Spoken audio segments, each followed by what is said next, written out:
type of reaction last year when Angel Reese got chokeslammed by Alyssa Thomas of the Connecticut Sun. Y'all remember that? She got fouled so hard, they kicked Aaliyah Thomas out the game with a flagrant 2 foul. What did Angel Reese do? Nothing. She didn't get up and try to swing on her. You know why? The reaction was different because of who did it.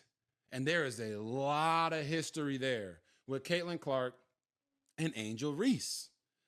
You guys remember last year when Angel Reese celebrated Kennedy Carter getting that flagrant foul on the hip check against Caitlin Clark? You remember that? On the sideline, just, yeah, baby, get her, you get her. Who celebrates like that for a flagrant foul on another player if they don't dislike that player? Okay, you want some more evidence? Here's some more evidence. Remember last year when they were talking about who gets the credit for the expansion and the eyeballs and the popularity boost of women's basketball? Not just the WNBA, but women's basketball in general, because of the spike in the women's NCAA tournament and WNBA viewership. A lot of people were attributing that to Caitlin Clark, and rightfully so. This is what Angel Reese had to say, and I quote, "People are talking about women's basketball. You never would think they'd be talking about women's basketball. People are pulling up to the games. We got celebrities coming to the games, sold out arenas just because of one single game. Just looking at that, I'll take that role. I'll take the bad guy role, and I'll continue to take that on to be that for my teammates. I know I'll go down in history. I'll look back in 20 years and be like, the reason we're watching women's basketball is not just because of one person. It's because of me too. I want y'all to realize that." Now, I've heard a lot of people say that I or others have made Angel Reese the villain. Did you not just hear herself call herself the bad guy?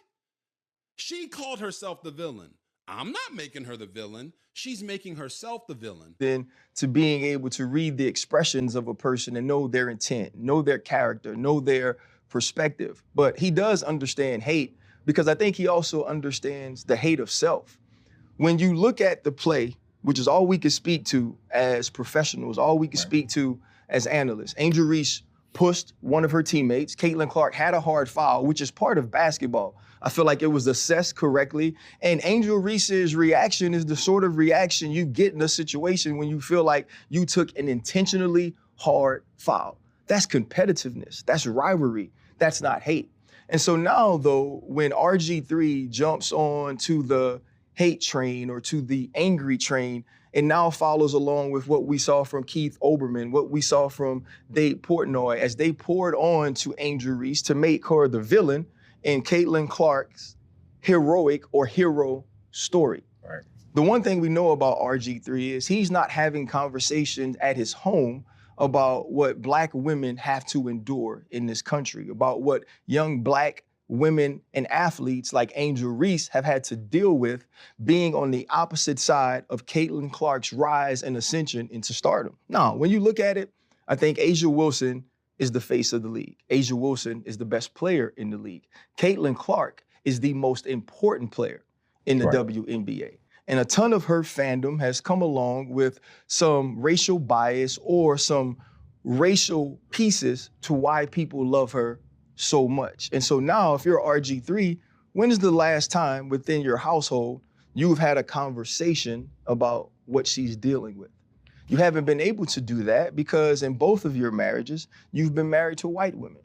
You haven't had opportunities to have those conversations to educate you on what they're feeling, what Black women deal with, what they're seeing when they think of a young Angel Reese. And the whole time that he's mimicking Angel Reese and bobbing his head and moving his neck while he's doing this whole piece, his wife is in the back amening and clapping. And so to me, it's just another situation that now this young lady has to deal with. When I worked with RG3, he would make all of these sort of corny jokes about milk and how much he loved it and how important it was. And he always points out on social media the color of his wife's skin, as if the color of her skin is what makes her special, as if the color of her skin is what makes her a good wife. I've met the lady, I've had a conversation with her. Right. I think she's more than that. But it also leads to what Black women deal with a lot, from black men who have chose to date or marry outside of their race. They always feel like they have to go the extra mile to prop up the woman that they're married or the woman that they're with over black women by denigrating black women. I feel like we should have an opportunity to move past that and understand that Angel Reese can be great in her own right, as Caitlin Clark is as well. Caitlin Clark is a likable and lovable superstar. She pays homage to the stars of the past. She pays homage to the black women that have come before her. And now she is carrying the mantle forward. So there's no need to pin those two against each other and paint them based on stereotypical tropes. And I think this is what I'd like RG3 to know, that no matter how much he continues to echo the microaggressions of racists, he'll be no less black than me.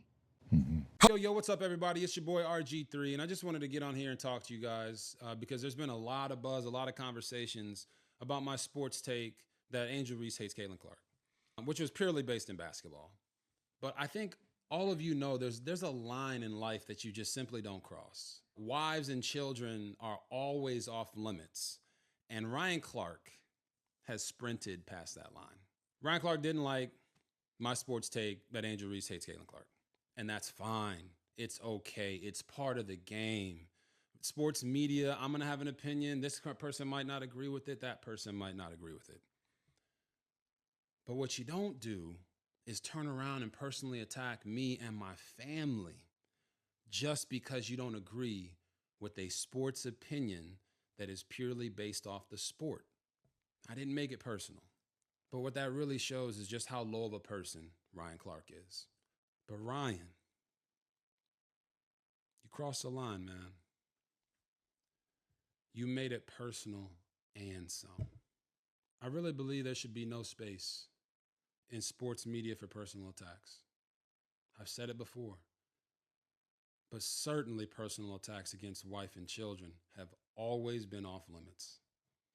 Ryan, you attacked me and my family in a public forum on a level that shows just how low of a human being you are. You can disagree with me all you want. Challenge my takes, but keep my family and my wife out of it. That's a boundary that should always be respected, man. Always. Ryan Clark personally attacking me and my family because he disagreed with my sports opinion is a bad look for ESPN. It's cowardly, it's spineless, and it's weak. Ryan Clark personally attacking me and my family, personally because he disagreed with my sports opinion, is a bad look for him as a man. I hope you get the help you need, brother.